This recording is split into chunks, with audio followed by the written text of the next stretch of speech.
So welcome to another Wargame review from theplayersaid.com. My name's Alexander. And I'm Grant. And today we're doing yet another Shelf of Shame Dust-Off 2025. I don't know what that was. And you call this a war game. Oh, yeah, this is absolutely a war game. I want to make sure that was clarified. Make no mistake, this is a war game. It's a different style of war game. Yes. Not hex and counter, although there are hexes. It's hex and cube. Hex and cubes. But it definitely is a war game. Oh, yes. No, without question. So this is 1714, The Case of the Catalans from Devir. Is it Devir Games or just Devir? I think it's Devir Games. But and this particular game was designed by, I can't remember. Ivan Pratt, I believe. That's the one. Ivan Pratt, that's the one. Yep.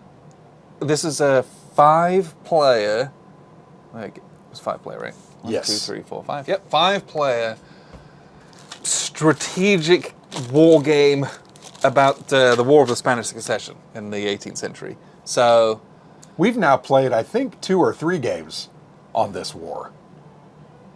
I'm sure we have. Yeah. What are the other ones? Well, now that you ask me, the game from GMT that is Twilight Struggle-like has a module in it that has the War of Spanish Succession. What game is that called?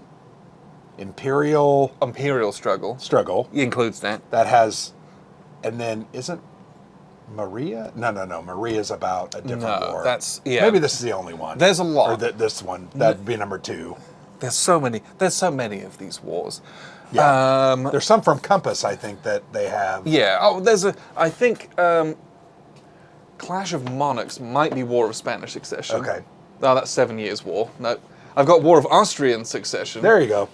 Different. There's so many wars. Yeah, right. Europe's been doing it for a very long thousands time. and They're very thousands well of versed in years. it. So, okay.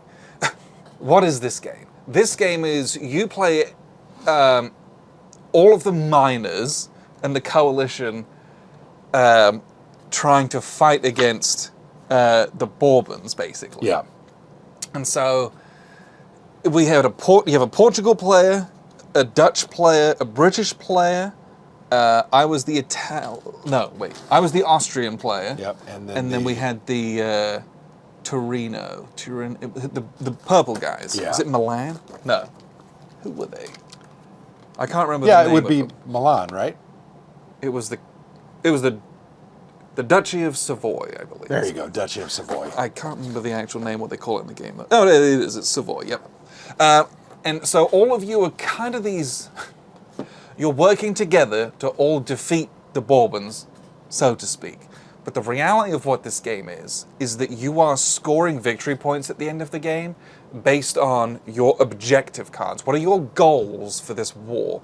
Because this isn't World War II. This isn't a war of like total annihilation, unconditional surrender. It's a war of improving your position on the world stage. No one had fought a war like that until that point, basically. And so, at the beginning of the game, each faction has their own little deck of objective cards. And you're going to shuffle these up. You're going to draw 3 of them.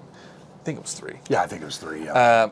And so I, as the British player, am trying to get a concession of Gibraltar, of Sicily, and of Flanders. If I can get those 3 concession cards throughout the course of the game, I will score not only the victory points on those cards, but I will also double those victory points from these. Yeah. So it's a little bit of set collecting. How do you collect those sets, you ask? Well, you do that through this little market type game. It's not a real market. Yeah. You're not buying those, but you're using, based on your turn order, you're kind of placing your action. I'm going to take this card. I'm going to take, and then you go down the line and you execute those. A lot of those will have events. A lot of them will have operations or like ops points that you can cash in for some money, and then you can this little actions track that's pretty cool and very intense. We need to definitely talk a lot about that because that was one of the best parts of the game. You take the actions, and the actions will be like moving guys on the board, or doing an attack, literally removing cubes, or recruiting guys, or improving your will to fight, which is also very important. If your will to fight drops to a certain level, you can never fight. Yeah, the amount that you pay to do those things is based on your will to fight. Mm-hmm. If you have a very low will to fight, it's very expensive to fight. And you if can't. you have a high will to fight, it's very cheap to fight. Or comparatively, at least. So you have all this stuff. Then there's a bunch of different types of cards. Some of them are events. Some of them are a battle where you will take that and it will do a battle. Effectively, you'll just like remove and place extra guys and then get a point maybe. Well, this one says like Portugal recruits 2 troops, right? Or some of them are characters which you keep off map and they give you an ability. Treaties. Some of them will do a treaty, and a treaty goes off. And if the person who did the treaty goes off, you're going to have this little treaty round where you're going to put out these concession cards. Yeah. And the concessions are what are going to match your objectives. So there's one for every objective that's in the game, but there's only one for each one. So I needed that Gibraltar one. We're going to deal out 5 because there's 5 players. I desperately want the Gibraltar one because I have the Gibraltar. But do I want to give away that I have that? Good question. Yeah. And the answer is no, you do not want to give that away. If I'm first in turn order, I'm just going to put my guy on there. I'm going to pick that up. Get it. If I'm 3rd or 4th in the turn order, I'm like, okay, who can I wheel and deal. pay to allow me to take this? Yeah. It's lots of wheeling and dealing. Or if someone else picks it up, I would know who picked it up because I watched them pick it up. Hey, man, I've got Flanders in my hand. You've got Gibraltar because I watched you pick it up. What if we trade? Yeah. Flanders is worth 3 points. That's worth 2 points to you. Yep. It might be a goal for you. It might not be, but you'll get an extra point. Oh, you're giving me this 2-pointer? It's worth 4 points because it's going to be double for my objective. What can I pay you an extra $1 or $2 for that, right? How many florins do you need for me to trade these cards? So there's all this table talk and wheeling and dealing because you're fighting this war in order to gain concessions from the Bourbons, basically. And the Bourbons, who are controlled by everyone else. Right. A very unique and interesting part of the game. A great part of the game. I actually very much liked that we all controlled them. But thematically, it was really well done. The Bourbons are just buying everyone off to buy them out of the war. That's what they're trying to do, because every time you take a concession, you gain a bunch of victory points. The amount of victory points you get is the drop in will to fight that you incur. Yeah. And so you get these really nice big victory points, like, sweet, but you ain't fighting the French quite so hard anymore. Yeah. And everyone else knows it. Yep. And so then they're gonna, because when it's my turn, everyone else is controlling what happens. Or when it's my turn, I'm controlling what happens with the French to other people. So if my will to fight's real bad, well, guess what? Everyone else is going to throw the French at me to knock me out of my territories, so I lose my geographic victory points, which are also, there's victory points on the board. But because my will to fight's so low, it's really hard for me to counterattack or to take those back or to defend myself properly. Yeah. So there's tons of balancing in almost every aspect of this game. And so much of it is player driven as well. So this is a very take that game. It's a very in your face, very aggressive game. It's mean spirited, but it's a fun mean spirited, right? I expected it, and when it happened, you're just like, oh, okay, I'll get you back. And then you do it to them. And no amount of that is up to randomness. No, it is not. Every decision you make is I'm putting these guys here next to your guys to fight your guys to screw you over. So that I did that to you. So that I can pick up that place because I'm next door or what have you. Or just to you. deny you Madrid. 100%. Right? Like, I'm just trying to hose you. Yeah. And there's no, you can't hide behind, oh, the random card made me do it. The random die roll made me do it. You have to consciously decide you got to own do it. So understand it's that kind of game. Yep, it is. For some people, they don't like that kind of game. Yep. I think for a lot of people, they do like that kind of game. And this is cutthroat in that way. But when you're playing this game, you have to go into it understanding that. It reminds me a little bit of things like diplomacy and Machiavelli, where you're like, everything is, I did against it to you. Someone else. It is aggressive. Yeah, there's no gains that you can make that don't upset other people, basically. Yeah. And that's just the way the game is. And all the geographic information's open. So even if I might be expanding, I might not be hurting someone, because if I'm going down to the southern part of Italy, it doesn't hurt anyone, but everyone's watching me do it. Yeah. And so all of a sudden they're all ganging up on me. Yeah. Like, even from that standpoint. So just know that this is a very aggressive game. You'll have a lot of table talk in it, and the table talk is the most important part of it. Yeah. And that was something that we didn't have a ton of it. We had some of it. Well, it was interesting because we played a group that had played the game at least 2 or 3 times before. I expected way more negotiating from them. Ultimately, I think I made 3 deals. Yeah. And I thought you made 1. Yeah, and I because I didn't necessarily need to, because I was in a pretty strong position. Sure.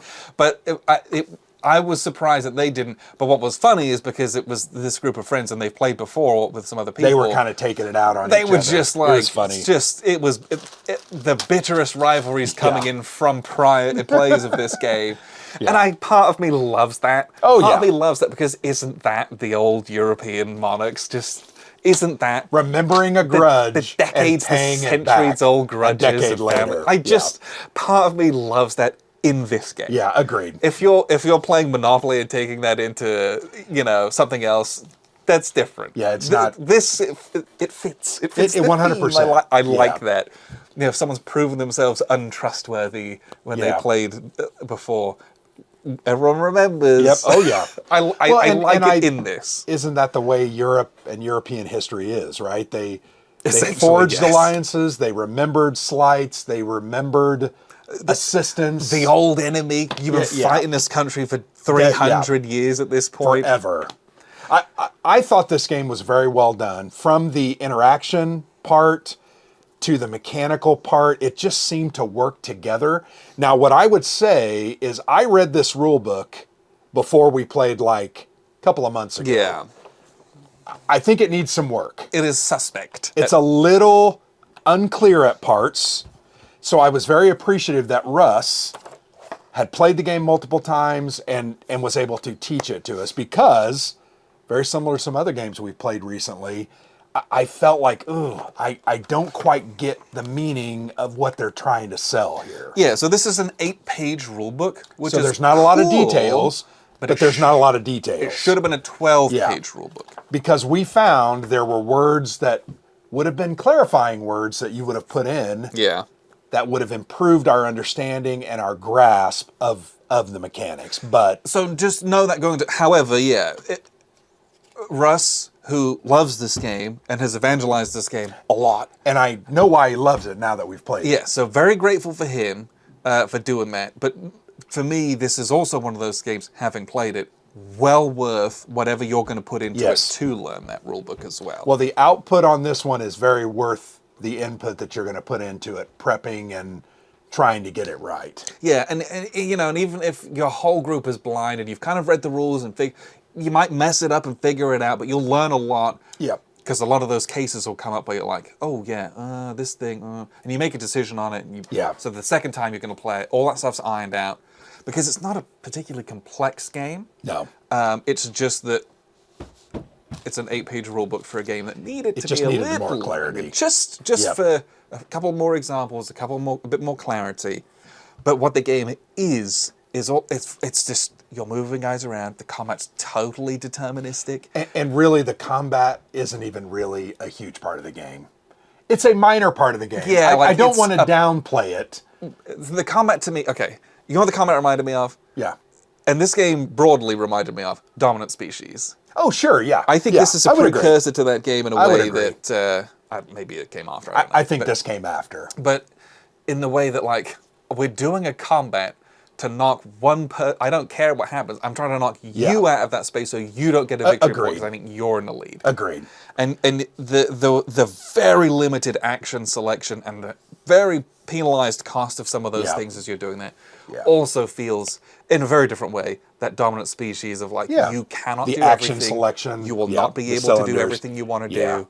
And so you're like, ugh. Sometimes you're left with the dregs and it's Yeah. trying to make the best out of Yep. it. But it's a case of trying to spread out and get Yep. as many victory points as you can. I think I made the statement about it not being about the combat because I don't want people to think, looking at the yeah. board, it's all about, I'm putting guys here, that's a part of it, but it's targeted attacks, I think. Yeah, there's don't do it all the There's time. no modifiers, there's no die rolls, there's no CRT. It's just deterministic. I pick up some guys and they're Yeah. removed from the board, right? Yeah. That's all it is. Well, and the other thing that I very much enjoyed about it is about trying to spread your influence kind of throughout the entire continent. As far as you can go, right? really. As far as you can go.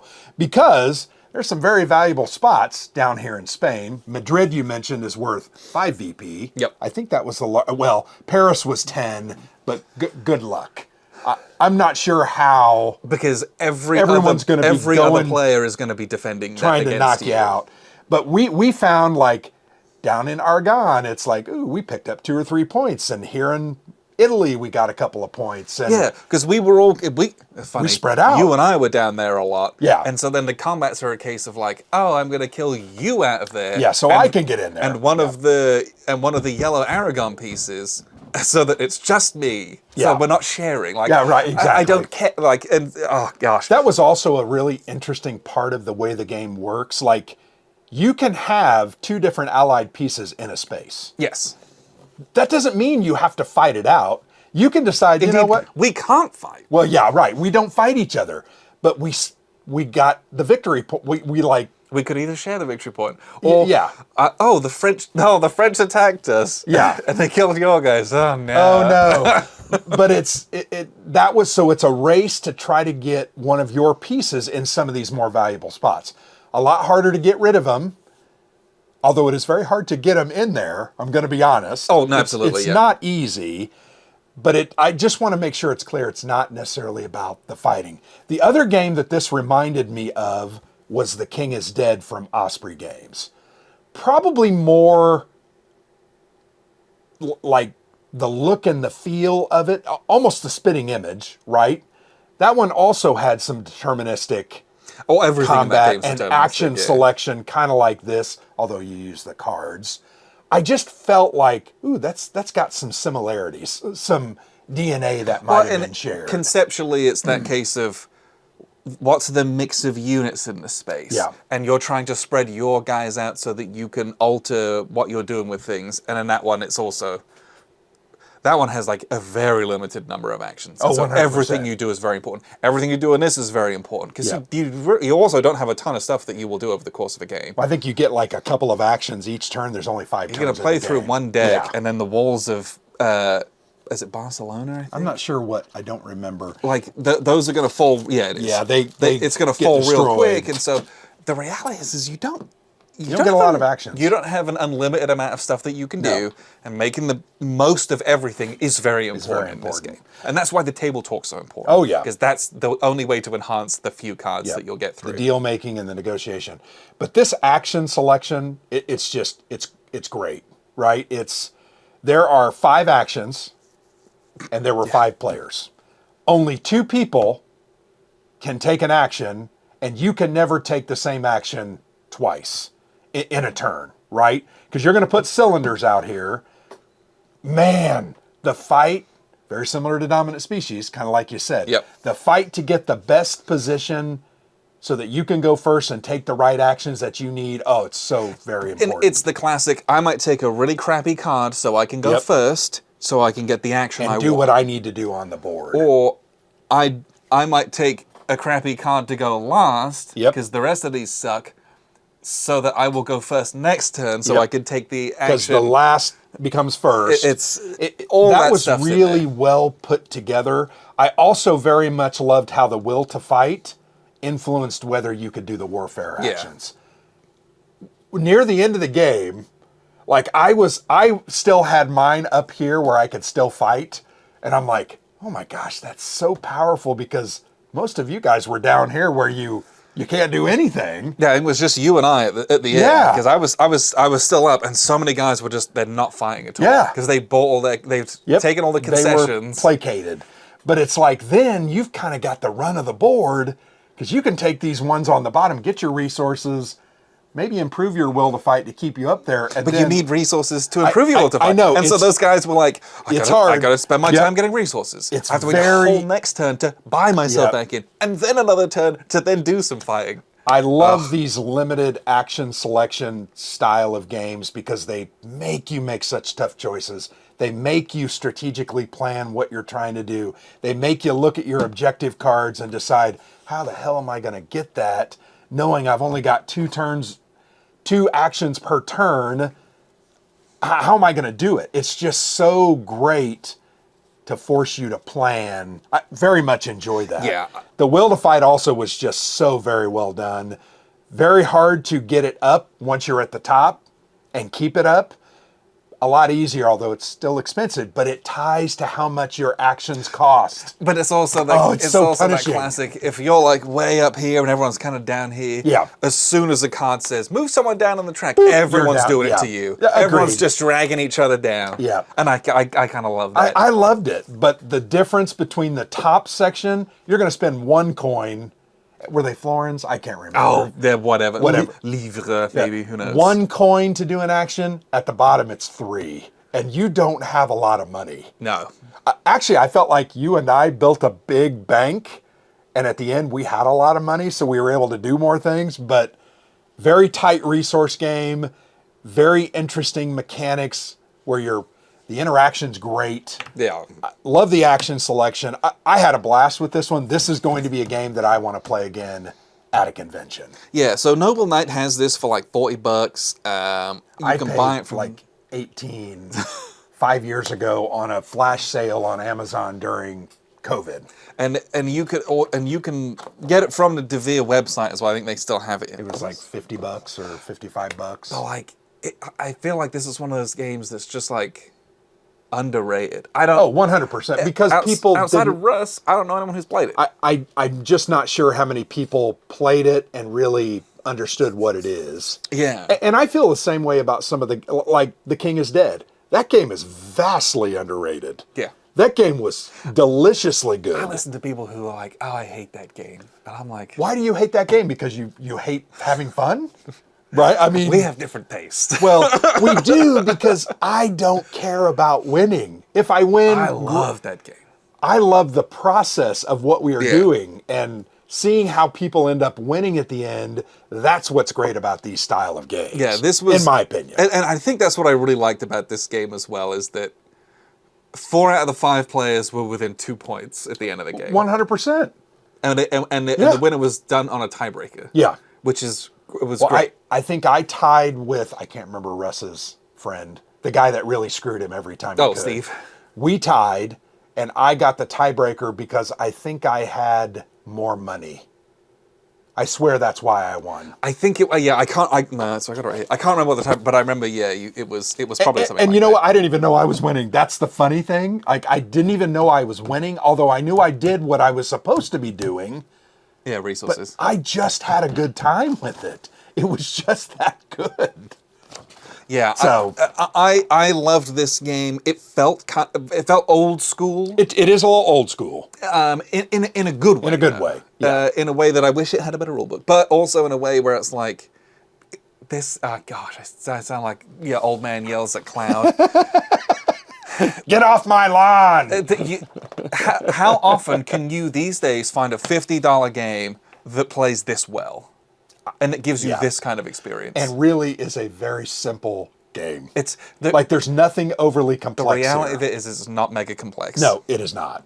But it's good. and the playtime was very, very good. It was about an hour and a half. Yeah. About 30 minutes for the teach and about 90 minutes for the game. And maybe your first game, if you're kind of plowing this rule book, maybe give yourself 2.5. But like, Yeah. even if you took 2.5 hours to play this, how many games take that long these days? Yeah. Look at my shelves. Almost none of them. Yeah, right. Almost none of them. Well, and that gives you this meaty of decisions and interaction and negotiating.